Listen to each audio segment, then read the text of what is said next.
கவலை இல்லாத மனிதன் இந்த உலகில் யாராவது இருக்கிறானா? கவலைகளோடு வாழ்வதுதான் மனித வாழ்க்கை. அப்படித்தானே எல்லாம் வாழ்ந்து வரும். எனக்கு கவலையே இல்லை என்று யாராவது சொல்ல முடியுமா? காலையில் எழுந்ததிலிருந்து இரவிற்குள் பல்வேறு கவலைகள். அப்ப அந்த கவலை என்பது என்ன? அதை நீங்க தெளிவா தெரிஞ்சுக்கணும். ஒரு பிரச்சனை நமக்கு வரப்போகிறது என்றால் அந்த பிரச்சனையால் நமக்கு என்னென்ன பாதிப்புகள் ஏற்படும் என்பதை நினைத்து கொண்டு இப்போதே கவலைப்படுவது. இது நமக்கு தீயது செய்யுமா? இது நமக்கு பாதிப்பு ஏற்படுத்துமா? இது நமக்கு துன்பத்தை தருமா? இது நம்ம நோயில ஆழ்த்தி விடுமா? இது கஷ்டத்தை தருமா? எப்போ அந்த பிரச்சனை வருவதற்கு 1 மாதம் இருக்கிறது என்றால் அது வரத்துக்கு முன்னாடியே நீங்க அந்த பிரச்சனை நினைத்து கவலைப்படுகிறீர்கள். இப்ப அந்த எதிர்பார்ப்பு தான் கவலை, வேற ஒண்ணுமே இல்லை. அப்ப அந்த பிரச்சனை வரும்போது அதை நாம் சந்தித்துக் கொள்ளலாம் என்பதை எப்போது நீங்கள் ஏற்றுக்கொள்கிறீர்களோ அப்போது இந்த முன்கூட்டிய விளைவுகள் கவலை உங்களுக்கு இருக்காது. நீங்க கொஞ்சம் யோசனை செய்து பாருங்க. போன வருடங்கள் எல்லாம் நீங்கள் எதற்காக எல்லாம் கவலைப்பட்டீர்கள் என்று கொஞ்சம் சிந்திச்சு பாருங்க. பாதி கூட உங்களுடைய நினைவுக்கு வராது. அது அப்பவே மறந்து போய்விட்டது. சரி, அப்படி நீங்க போன வருடங்கள் கவலைப்பட்டு இருந்த அந்த பிரச்சனைகள் வரும்போது உங்களுக்கு அது பாதிப்புகளை தந்ததா என்று சிந்தித்து பாருங்கள். முக்கால்வாசி பிரச்சனை எந்த விதமான எதிர்விளைவுகள் இல்லாமல் மாயமாய் மறைந்து போயிருக்கும்.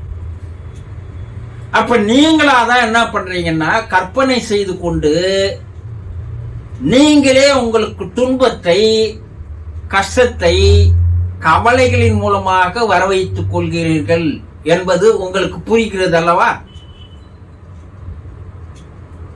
எதற்கு கவலைப்படணும்? கவலைப்பட்டு என்ன ஆக போகுது? அது மேலும் மேலும் கவலையை உங்களுக்கு கொண்டு வந்து சேர்த்து கொண்டே இருக்குமே தவிர உங்களை நிம்மதியாக வாழ விடாது. வாழ்க்கை என்பது பிரச்சனைகளும் வேதனைகளும் சோதனைகளும் வரக்கூடியதுதான். அதெல்லாம் இல்லைன்னா மனிதனுக்கு இறைவன் அறிவு என்று ஒன்றை தந்திருக்க மாட்டான். விலங்கினங்கள் எல்லாம் தனக்கு பிரச்சனை வரப்போகிறது என்று பயந்து கொண்டா வாழ்கிறது, கவலைப்பட்டு கொண்டா வாழ்கிறது இல்லையே. 5 அறிவு மிருகங்களே எதை பற்றியும் கவலைப்படாமல் வாழும்போது 6 அறிவு மிருகமான மனிதன் மட்டும் அறிவு என்ற ஒன்றை தந்து கூட ஆனால் அதை பயன்படுத்தாமல் தேவையில்லாததுக்கெல்லாம் கவலைப்பட்டுன்னு இருந்தா வாழ்க்கை என்ன ஆகும்? ஒரு சிலர் எப்படி கவலைப்படுறாங்க தெரியுமா? ஒரு நீண்ட பயணத்திற்கு தயாராகிறான், போகும்போது வண்டியில ஏறி உட்கார்றான், ரயில்ல கூட்டம் அதிகம். இப்ப இவனுக்கு கவலை வந்துடுச்சு, இந்த கூட்டத்துக்கு நடுவில் நம்ம உட்கார்ந்து போறோமே, இதுல யாருக்குன்னா கொரோனா இருந்தா என்ன ஆகும்? நமக்கு வந்துடும் இல்லையா? கொரோனா வந்தா நம்ம கதி என்ன ஆகும்? நம்ம உயிர் வாழ்வோமா இல்லையா? நம்ம குடும்ப உறுப்பினர்கள் அனாதி ஆயிடுவாங்களே, நம்முடைய தொழில் எல்லாம் யார் பார்த்துக்கிறது? என் பெண்ணுக்கு யார் கல்யாணம் பண்றது?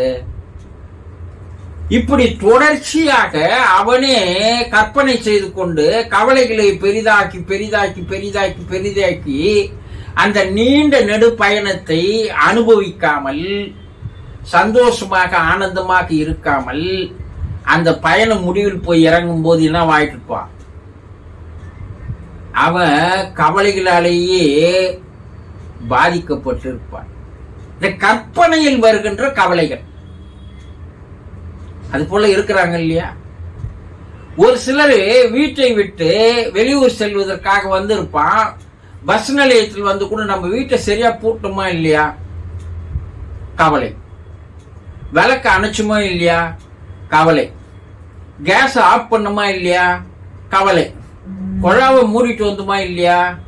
கவலை. சமையல் பாத்திரங்கள்லாம் மூடி வச்சிருக்கிறோமா இல்லையா? கவலை. நான் வைத்திருக்கிற பணமும் பத்திரமாக இருக்குமா? கவலை. இப்படி தேவையில்லாத கற்பனையால் இவர்களாகவே நினைத்துக் கொண்டு பல்வேறு விதமான கற்பனைகளில் கவலைகளை வர வைத்துக் கொள்கிறீர்கள் இல்லையா? இது நாள்தோறும் கவலை. அப்போ கவலை என்பது என்ன? கற்பனையால் நீங்களாக எதையாவது ஒன்றை நினைத்துக் கொண்டு அதில் நீங்களே வளர்த்துக் கொள்ளுகின்ற அந்த வளர்ச்சி தான் கவலை. ஒரு சீன பழமொழி ஒன்று சொல்லுவாங்க. என்னன்னா, கவலை பறவைகள் உங்கள் தலையை சுற்றி பறப்பதை உங்களால் தடுக்க முடியாது.